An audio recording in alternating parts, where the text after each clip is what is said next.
Amém. A nossa leitura, então, está no livro de Lucas, né? Capítulo 31 até o 43, e depois 19 até o 22, isso, né? Amém. Jesus anuncia... 19 até o 10, tá? Até a final da história de Zaqueu. Tá. Jesus anuncia sua morte e ressurreição. Tomando consigo os 12, disse-lhes: Subimos a Jerusalém, e se cumprirá no Filho do Homem tudo o que os profetas escreveram. Ele há de ser entregue aos gentios. Eles zombarão dele, insultá-lo-ão, cuspirão nele, baterão nele e depois o matarão. Ao terceiro dia ressurgirá. Eles nada disso entendiam, e esta palavra lhes era encoberta, não percebendo o que se lhes dizia. Chegando ele perto de Jericó, estava um cego assentado à beira do caminho, mendigando. Ouvindo passar a multidão, perguntou o que era aquilo. Disseram-lhe que Jesus de Nazaré passava. Então ele clamou: Jesus, filho de Davi, tem misericórdia de mim. Os que iam na frente repreendiam-no para que se calasse, mas ele clamava ainda mais: Filho de Davi, tem misericórdia de mim. Jesus parou e mandou que trouxesse o cego. Chegando ele, Jesus lhe perguntou: Que queres que te faça? Respondeu ele: Senhor, quero ver. Disse-lhe Jesus: Vê, a tua fé te salvou. Imediatamente o homem tornou a ver e seguia-o glorificando a Deus. E todo o povo, vendo isso, dava louvores a Deus. Tendo Jesus entrado em Jericó, ia passando. Havia ali um homem chamado Zaqueu, que era chefe dos cobradores de impostos, e era rico. Este procurava ver quem era Jesus, mas não podia, por causa da multidão, porque era de pequena estatura. Então, correndo adiante, subiu a um sicômoro para vê-lo, já que havia de passar por ali. Quando Jesus chegou àquele lugar, olhou para cima e disse-lhe: Zaqueu, desce depressa. Hoje me convém entrar na tua casa. Apressando-se, desceu e o recebeu com alegria. Todos os que viram isto murmuravam, dizendo que entrara para ser hóspede de um homem pecador. Mas Zaqueu levantou-se e disse ao Senhor: Senhor, olha, eu dou aos pobres metade dos meus bens, e se em alguma coisa defraudei alguém, o restituo quadruplicado. Disse-lhe Jesus: Hoje veio salvação a esta casa, porque também este é filho de Abraão. Pois o Filho do Homem veio buscar e salvar o que se havia perdido. Amém.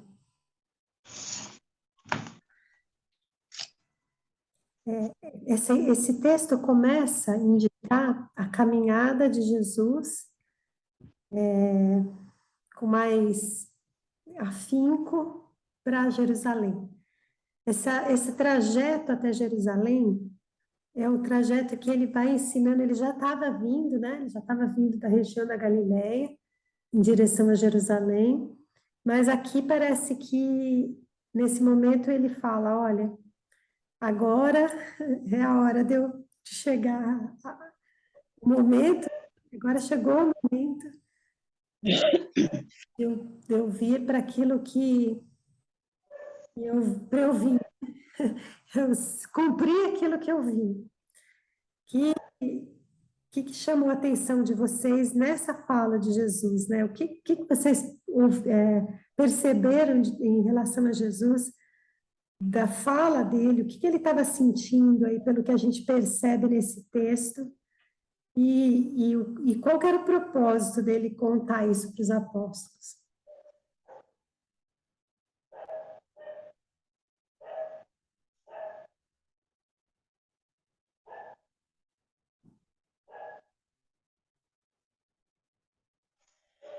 Bom, eu fiquei pensando aqui, eu pensei duas coisas. Primeiro, Eu acho que nesse momento é aquele momento que ninguém escapa dele, que a gente precisa ter um amigo sempre do lado para compartilhar os momentos de dores. Eu acho que nesse momento Jesus sentiu falta do amigo. E ele contava com os 12. Os 12 andaram com ele 3 anos, né? Eu falou assim: esses 12 vão me ouvir, vão entender a minha angústia, a minha tristeza, porque ele relata, né, tudo que ele ia passar, todo o sofrimento que ele ia ter. Não entrando em detalhes, mas ele relata. E parece que os discípulos estavam tão apáticos a essa situação que não perceberam a angústia de Jesus. Esse foi o primeiro sinalzinho que deu na minha cabeça. Agora, o segundo que me chamou mais atenção foi o último versículo.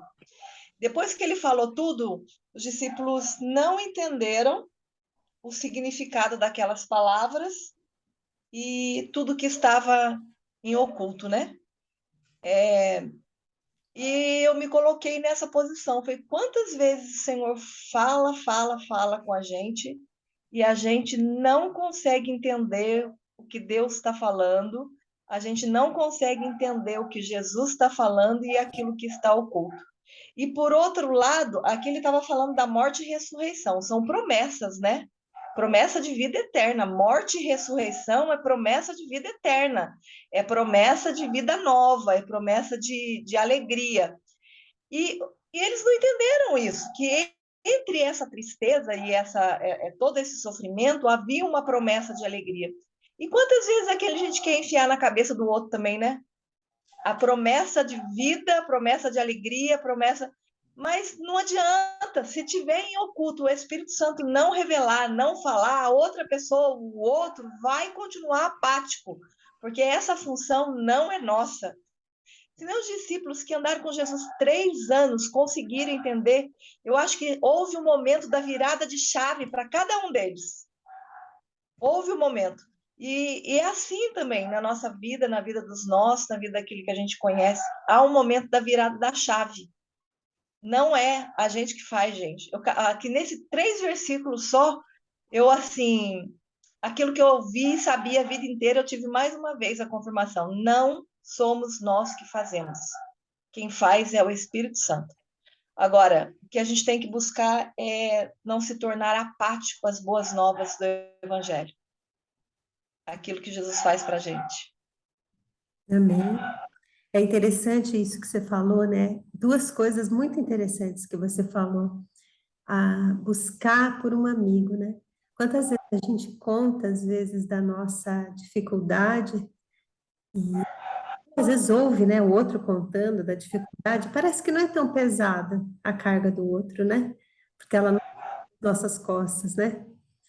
E, e a necessidade de Jesus aqui, e no caso de Jesus, tudo isso que ele fala assim, olha, isso vocês já leram nos profetas, o que vai acontecer a meu respeito, já está escrito há 400 anos, pelo menos lá atrás, já está escrito que ele vai ser, ó, e ele cita aí como se ele estivesse citando o profeta, né? Ele será entregue aos gentios, zombarão dele, insultarão, cuspirão nele, açoitarão e o matarão, né?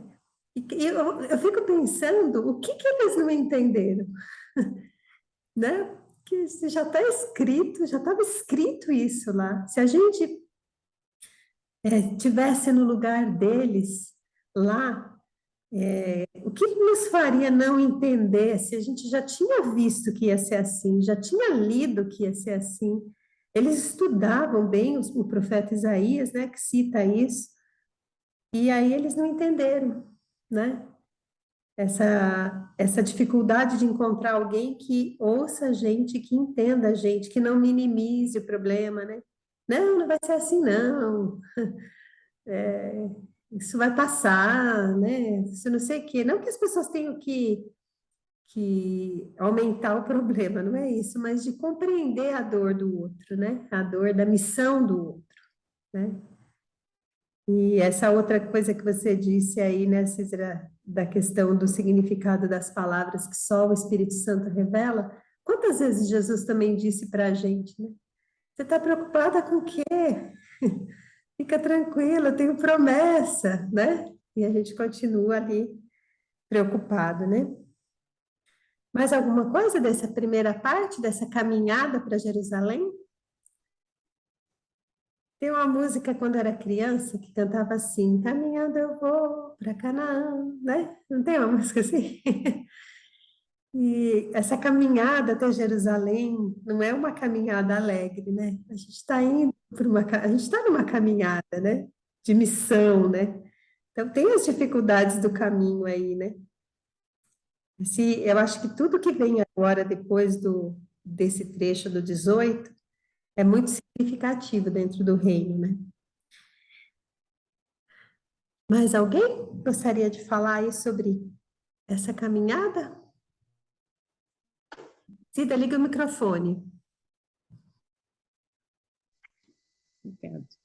Então, eu estive pensando também assim, né? Eu vi de uma forma que quando Jesus falou para eles, né? Que Jesus, como você disse, ele estava citando os profetas, né? Então, Jesus não falou assim, eu serei entregue, eu serei, né? Ele colocou ele. Tá certo que os discípulos estavam vindo de uma longa caminhada com ele, né? De 3 anos. E, assim como nós, eu acho que eles também, havia momentos que eles eram tomados por distrações que não conseguiam entender aquilo que o Senhor estava falando. Porque o Senhor sabia, né? Que o Senhor conhece o coração de cada um, né? E quando fala assim, quando Lucas relata aqui, né? Que eles não percebiam, né? Me chama também assim muito a atenção, não tem nada a ver com o texto, né? Os discípulos a caminho de Emaús, né? Que Jesus estava ali caminhando com eles, e uma vez eu vi uma pregação muito interessante, uma explanação dessa passagem, né? E os discípulos estavam tão tomados de dor, de decepção, sabe, daquele luto, né? E que eles não perceberam Jesus ali do lado deles caminhando, né? Então, muitas vezes, eu acho que nós, né, trazendo para nós as distrações da vida, né, o cuidado com a vida, o cuidado, né, com as coisas, estamos ali com a palavra dos profetas e nós não conseguimos entender também, né? Então, eu acredito que naquele momento os discípulos estavam sendo tomados de uma distração que a gente não sabe o que é, para que eles não. De repente, Jesus falou: vamos subir a Jerusalém. Talvez até no íntimo deles eles sabiam para quê, mas sabe aquela coisa meio velada, né? Não, vamos esperar chegar lá para ver se. Né? Eu não sei, é a minha forma de ter visto essa leitura. É.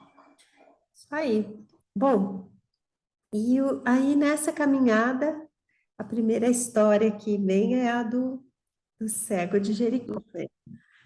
Eu tô lembrando de tanta música hoje, né? Mas eu a música do Roberto Carlos que fala que ele está sentado à beira do caminho, não tem? Ele fala que ele fica ali esperando, né?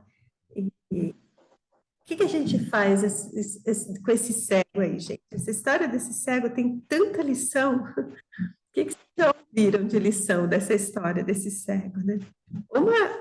A primeira é essa, né? Ele está ali à beira do caminho, quer dizer, ele está numa estrada, mas ele não segue pela estrada, né? Quer dizer, ele está ali sentado, parado, estacionado no mesmo lugar, né?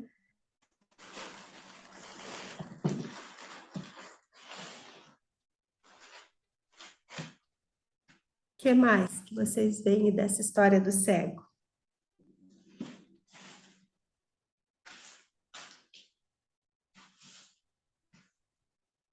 Então, o cego, eu acredito que já tinha ouvido de Jesus, né, Edith? Porque quando falaram para ele, né, que era Jesus de Nazaré que estava passando ali, ele viu a oportunidade de, né? Uhum. E eu acredito que a notícia já tinha corrido ali, né? Que ele curava, que ele libertava. E essa beira do caminho aí, quem sabe ele não estava aguardando uma oportunidade, não sabemos. Uma oportunidade, né, de uma oportunidade. A gente fica muitas vezes na beira do caminho, né? Se quer falar, abre o microfone, Fia. Quero. Eu pensei uma coisa totalmente fora da minha caixinha hoje, tá? Então, se eu der fora, perdoa aí, amiga. Mas eu fiquei pensando, eu nunca pensei dessa forma como eu pensei nesse texto hoje. Gente, vamos tentar contextualizar esse texto para a nossa realidade hoje. Foi o que eu fiz de manhã. Um mendigo que mora o tempo todo na rua, com deficiência ou não, ele sabe tudo o que acontece à sua volta, não sabe? Ele sabe tudo o que acontece. Ele sabe, ele conhece nomes, ele conhece lugares, ele conhece situações, ele conhece fatos históricos que aconteceu ali, não coisas antigas, mais recentes, foto histórica, coisas que aconteceram durante o trajeto dele.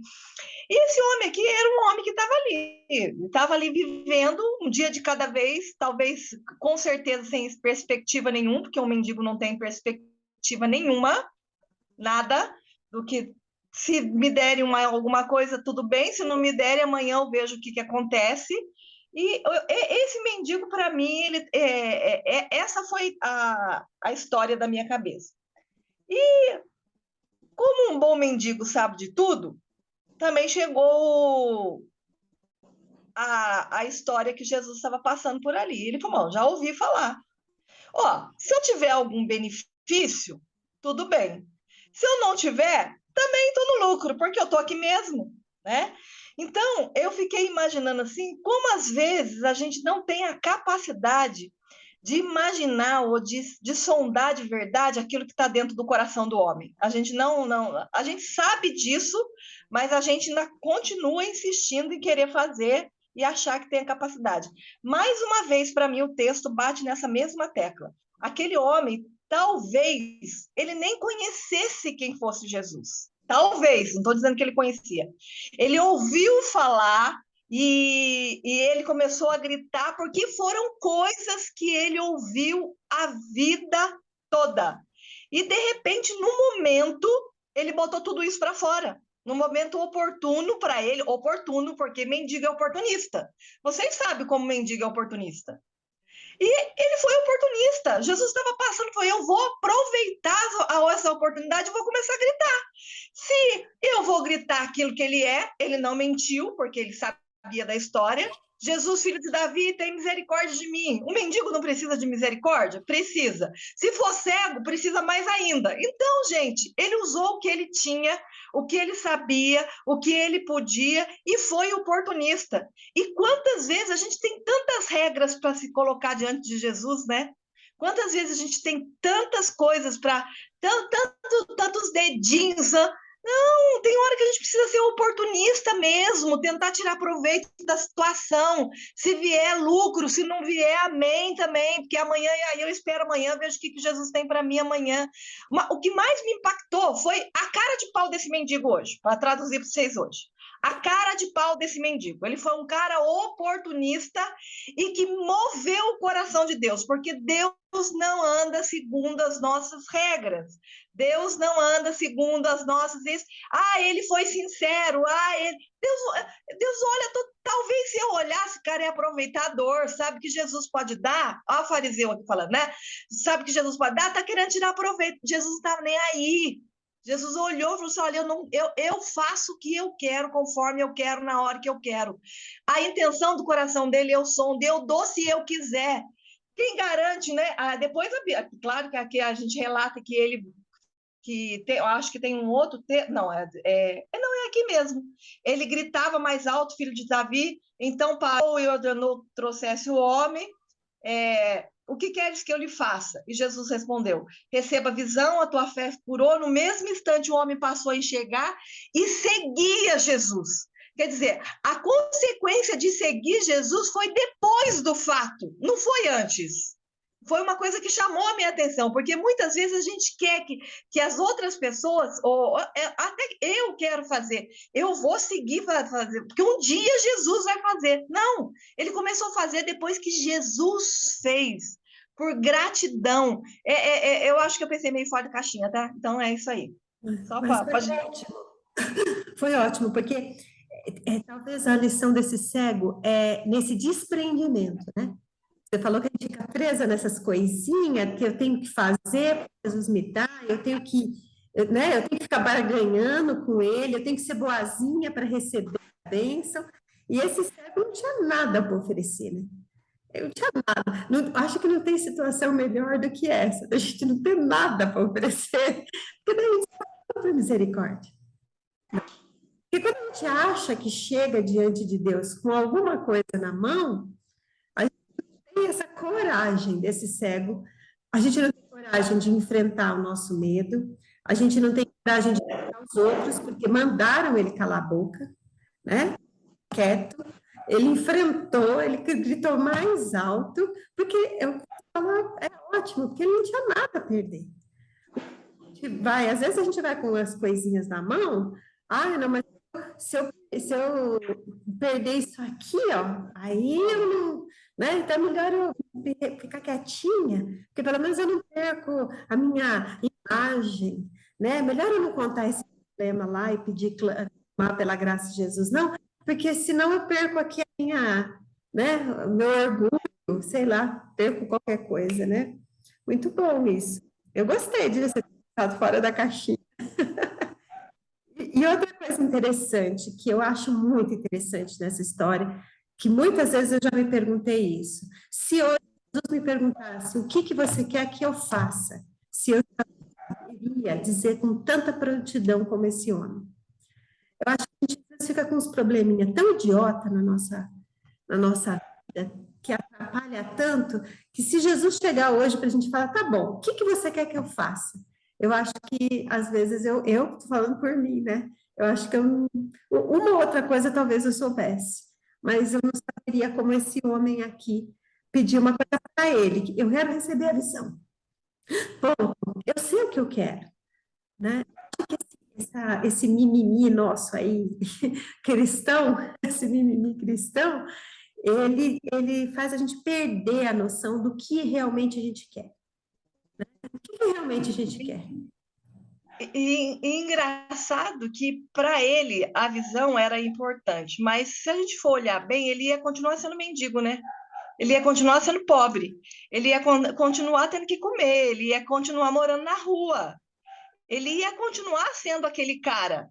Mas a perspectiva dele em Jesus foi tão além, depois que Jesus falou com ele, que ele falou, bom, se eu enxergar, eu vou seguir esse homem.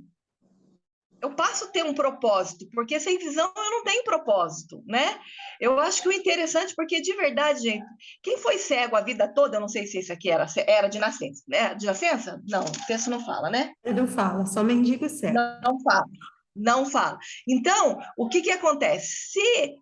Para ele, se ele fosse um cego há muito tempo, ele poderia estar acostumado com a cegueira. Ele poderia pedir casa, ele poderia pedir emprego, ele poderia pedir muitas coisas. Ele falou, eu quero enxergar. A partir daí eu vejo o que acontece. Né?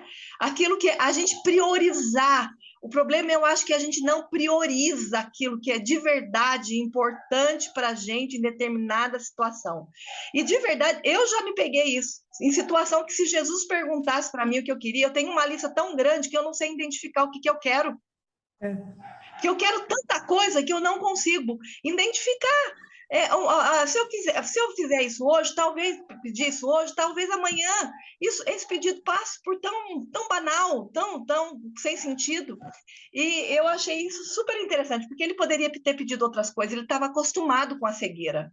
A cegueira não era incômodo, a fome doía, talvez doesse mais, a chuva, não sei se chovia lá, né? Lá é difícil de chover, né? Mas o frio, tudo era mais difícil. Mas ele falou, eu quero enxergar, a partir daí eu vejo o que acontece.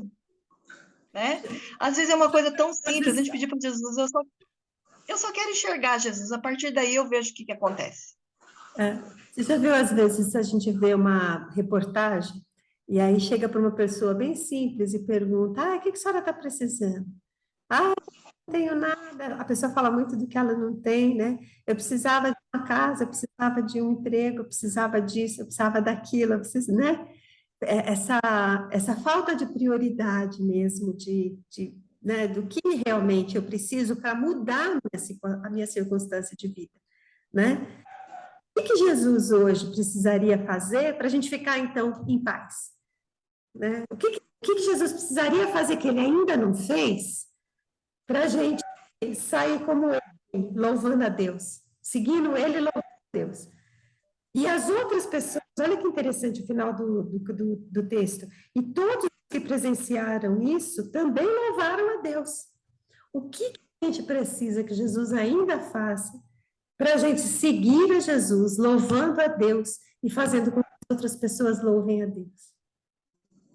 Jesus já não fez tudo o que era necessário para isso?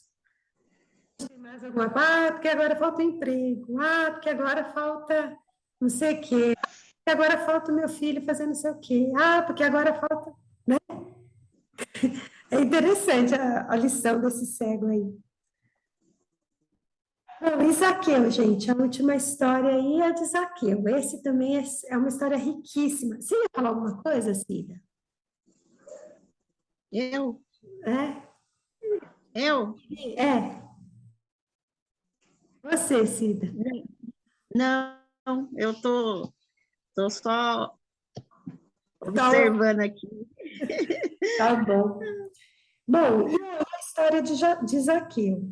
Então, Jesus estava no caminho para Jericó, curou esse cego, e aí ele entra em Jericó. Imagina que ele entrou em Jericó com um monte de gente, porque se o cego foi curado, imagina a cena. O cego curado, no caminho de Jericó, aquele povo todo louvando a Deus, gente um contando para o outro, mas o que que aconteceu? O cego, ai, o cego ali, agora está chegando, olha o que esse homem fez, e aquela gente piada e todo mundo ali, de repente, havia um homem rico chamado Zaqueu, baixinho, tampinha, que também era curioso para saber o que Jesus, quem era esse cara, né? E aí, o que você acha de Zaqueu? Pensa fora da caixinha aí, Cícera, que eu tô gostando. Eu gosto quando a Cícera está fora da caixinha, ela fala umas coisas muito. A gente vai junto com ela para fora da caixinha, né?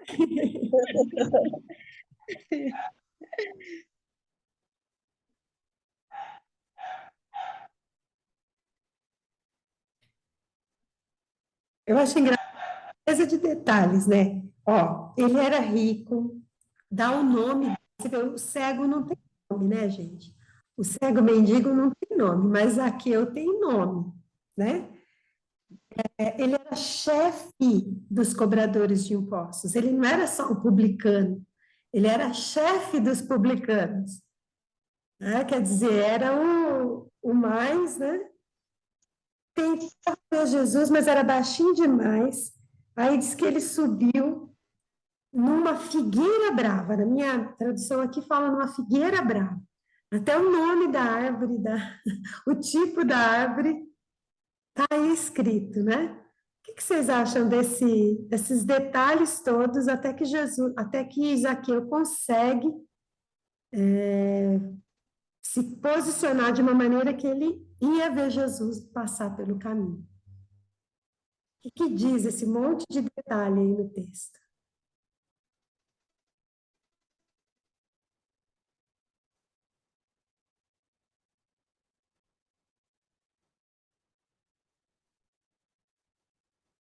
Ele, como aqui, né, ele diz. Eu também falo umas coisas que talvez não tenha nada a ver, viu, gente? Me perdoa. Vai fora da caixinha você É, também, Cida. aqui o cego, né, ele ouvia falar de Jesus. Acredito também que Zaqueu, né, aqui está falando, né, ele procurava ver quem era Jesus, né? Então a fama de Jesus era muito, já tinha se espalhado por ali, né? Cada um tinha uma visão do Jesus. Eu acredito que até eu também subiria no pé de uma figueira brava para ver Jesus, né? Então, a gente percebe que tanto o mendigo como os ricos, todos tiveram a oportunidade de conhecer Jesus, né? Aham. E interessante que quando a gente vê uma multidão, a gente quer saber o que está acontecendo, né? Vocês não são assim? Quando a gente vê um monte de gente indo, a gente fala, "Ué, essa gente parada está indo para lá, né? Deixa eu ir lá ver o que está acontecendo, né?" Mesmo que de longe, né? Mesmo que deixa eu ver. E Mesmo sem querer se expor. Zaqueu não era muito querido da multidão, né? Porque ele era cobrador de imposto, lembra? Ele era o cara que Era cobrava, o chefe, né? ele era o chefe que cobrava para mandar o dinheiro para Roma. E todo mundo sabia que, ou pelo menos, todo mundo sabia, não, todo mundo achava, pelo menos, que ele ficava com uma parte do dinheiro, uma parte era legítima, né? Roma dava mesmo para ele, que era pelo pagamento do salário dele, mas o pessoal achava que ele cobrava mais do que devia. Assim como a gente hoje acha que paga mais imposto do que deve, naquela época, imposto é sempre imposto, gente. Diz que tem uma frase que certo mesmo são só os impostos e a morte, né? Tem uma frase assim no mundo aí, né? Que os impostos são certos, né? Aí Jesus olha para esse cara, Jesus sabe o nome dele, gente. Onde será que Jesus ouviu o nome de Zaqueu?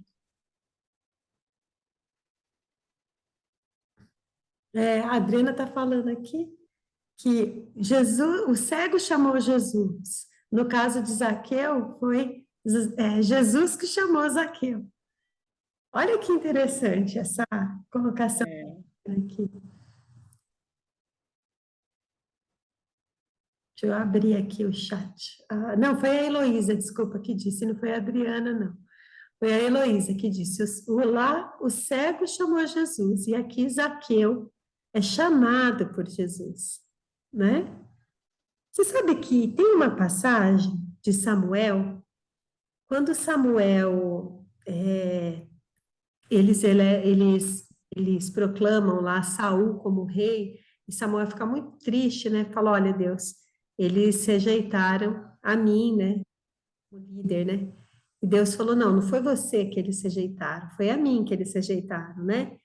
Samuel chama o povo, na hora de que ele unge Saul, chama todo aquele povo e fala assim, eu quero que vocês me digam a quem que eu prejudiquei aqui. O povo todo fala, não, não prejudicou ninguém. Eu quero que vocês digam quando que eu defraudei alguém ou quando que eu fui pesado para alguém. E o povo fala, não, você nunca foi pesado, né? E aí ele fala, não, eu quero que vocês me digam qual o problema que eu causei para vocês, quando que eu não fui suficiente. E ele fala, não, não, você nunca fez nada disso. Fala, então eu tô com a minha consciência limpa, tá limpo. Ele fala, então agora eu vou deixar o governo, né? Eu vou deixar a liderança aqui e vocês vão seguir com esse aí que vocês escolheram, que era Saul, né? A fala de Samuel é muito interessante. É um líder que não tem medo de expor para o povo quem ele é, porque ele sempre expunha quem ele era. É um líder que não fez injustiça para o povo. Samuel não era perfeito, mas ele não fez injustiça para o povo. E ele estava com a consciência dele tranquila. Zaqueu parece, num primeiro momento, como ele era cobrador de imposto, que ele não estava com essa consciência tão tranquila.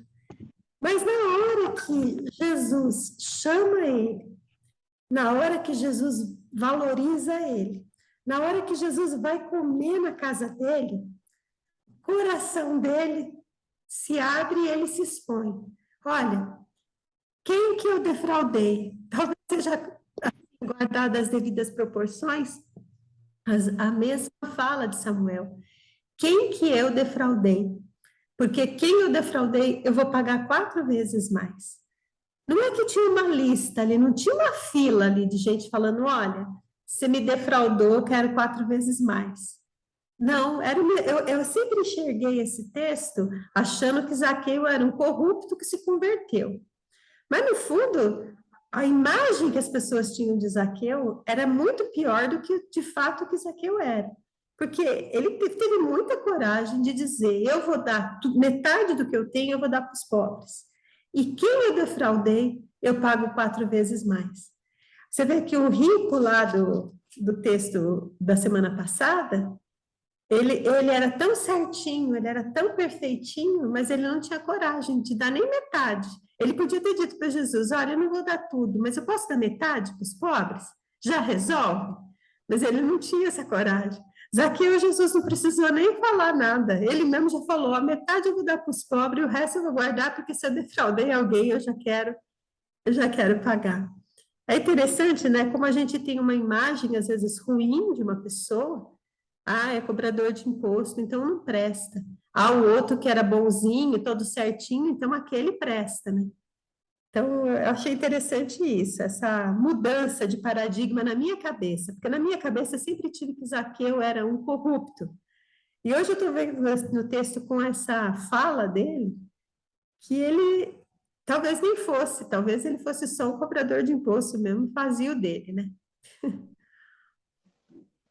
E voltando lá na parábola de Jesus, né, que interessante, lá no 9, você vê que ele fala também de um cobrador de imposto que falava, né, que ele não era, o fariseu dizia, eu não sou como esse cobrador, né, e o cobrador de imposto dizia, né, eu não sou digno, né, de estar nem aqui. Então, eu vejo esse paralelo com Zaqueu, né, que era também um chefe do cobrador de imposto, mas eu creio que o Senhor, como ele examina, né, ele sonda o coração, e eu acredito que o coração de Zaqueu foi sondado naquele momento, né, Zaqueu, desce daí, né, que hoje, contrariando, né, os fariseus ali, mas como você vai falar com esse cobrador, vai pousar na casa desse cobrador, né? Então, no capítulo anterior, né, também fala desse cobrador também que se portou com humildade, né, diante do Senhor, né? É uma parábola, mas Jesus mostrou isso. Eu achei interessante. Talvez fosse uma parábola pensando nesses 2 personagens mesmo, né? Então, eu queria falar isso, mas né? E é interessante que não era só os fariseus que achavam que Zaqueu era mau. Olha só, ao ver isso, o povo começou a se queixar. Porque a gente tem uma imagem, gente, de fiscal, por exemplo. A gente sempre acha que fiscal tem alguma vantagem, né? E é uma imagem distorcida, né? É uma imagem distorcida que a gente tem das pessoas. A gente julga as pessoas pela profissão, a gente julga as pessoas pela roupa, a gente julga as pessoas pela aparência, né? E é tão maluco como é que Jesus, vendo o coração, ele olha e enxerga o coração, não enxerga mais nada, ele não enxerga o baixinho, o altão, ele não enxerga o poderoso ou o fraquinho, ele não enxerga se é mendigo, ou se é rico. É claro que ele vê todas essas coisas, mas ele olha o coração. E tanto o coração do mendigo quanto o coração de Zaqueu estava pronto para receber, né? Estava pronto para receber. Como disse a Cícera no começo da nossa fala aqui, estava pronto para virar a chavinha do Espírito Santo, né? Eu acho que está pronta para virar a chavinha do Espírito Santo todos os dias, né, gente? Essa pergunta é boa, né? Será que hoje eu estou disposta a permitir que o Espírito Santo coordene o que eu vou sentir, coordene o que eu vou pensar, coordene o que eu vou dizer, coordene o ânimo que eu vou dar para os outros? Estou disposta a permitir que o Espírito Santo reine hoje? Ou eu vou continuar eu controlando, eu decidindo, né? Eu fazendo, eu querendo mostrar serviço, eu querendo mostrar coisas da minha mão, né? Talvez o Zaqueu também se desprendeu, né? O cego já não tinha nada para estar preso, mas o Zaqueu tinha, e ele se desprendeu daquilo, né? Se desprendeu até E os dois, para subir em cima de uma árvore para ver Jesus, ele se desprendeu até do orgulho dele, né? Sabe o que veio eu vejo... Pode falar. Não, pode falar assim, depois eu falo. Não, é que eu vejo assim, né, que quando a gente... eu acho que uma forma muito certeira de tocar o coração de Deus é quando a gente pede a misericórdia dele, né? Então, aqui, no anterior aqui, quando na parábola, Jesus fala, né, que o cobrador dizia assim, tem misericórdia de mim, pecador, né? E aqui o cego também dizia, Jesus, filho de Davi, tem misericórdia de mim, né? Então, eu acredito que nós tocamos muito o coração de Deus quando a gente entra na presença dele assim, Jesus, né? Tem misericórdia de mim, porque, como uma vez a Edith disse, eu sou uma fraude. Então, essa forma de a gente chegar diante de Deus, eu acho que toca o coração do Senhor. É isso. Sabe o que eu pensei? Eu pensei o seguinte: sabe qual é o meu maior problema? É que eu quero viver um evangelho sem responsabilidades. Eu quero viver um Jesus sem responsabilidades. E dos dois casos aqui, os dois assumiram as responsabilidades. Tanto quem tinha muito como quem tinha pouco. Eles assumiram a responsabilidade. E eu me lembrei de um texto, fui procurar. Está lá em Provérbios, capítulo 21 e 31, que ele diz assim, olha, o cavalo, ele é preparado para o dia da batalha, mas quem dá a vitória é o Senhor. Gente, o problema é que a gente quer ir para a guerra e vencer a guerra sem preparar o cavalo, o tempo todo. A gente quer o tempo todo que Jesus faça, que Jesus faça, que Jesus faça, que Jesus faça. Mas a gente não prepara os nossos cavalos para a guerra. A gente não prepara os nossos cavalos para... Nós não temos controle de nada. Nós não sabemos nada de como vai acontecer e como vai ser, e se vai dar certo, se vai dar errado, se eu posso mudar, se eu não posso mudar. Isso eu não tenho controle. Mas preparar o cavalo para a batalha, esse é meu papel. Esse é meu. No caso do cego, o cego, com toda a inconveniência dele, ele estava preparando o cavalo dele. Se der certo, tá dando Deus. Se não der, eu vou fazer a minha parte. Ele vai me escutar, eu vou gritar. Se é o que eu posso fazer aqui agora, eu grito e ele me escuta. No caso de Zaqueu, o Zaqueu era petitiquinho, né? Apesar de ter tanta influência e rico, o dinheiro dele não valia muita coisa naquele exato momento. Mas ele falou, vou subir numa árvore. E ele subiu naquela figueira brava lá, Jesus viu, e ele ainda não fugiu da responsabilidade. Ele falou assim, olha, se for preciso, devolvo. O nosso problema é esse, gente. Eu acho que a gente precisa começar a preparar os nossos cavalos para a guerra, para a batalha. E assumir a responsabilidade do evangelho, sabe? Esse evangelho que não é de graça, não custou nada para nós, mas foi muito caro. E eu acho que, para mim, o grande segredo dos dois textos é esse. Eu não posso não preparar o meu cavalo para a guerra. Há uma responsabilidade minha. É isso aí. Bom, meninas, vamos terminar. Eu vou fazer uma oração e aí a gente termina.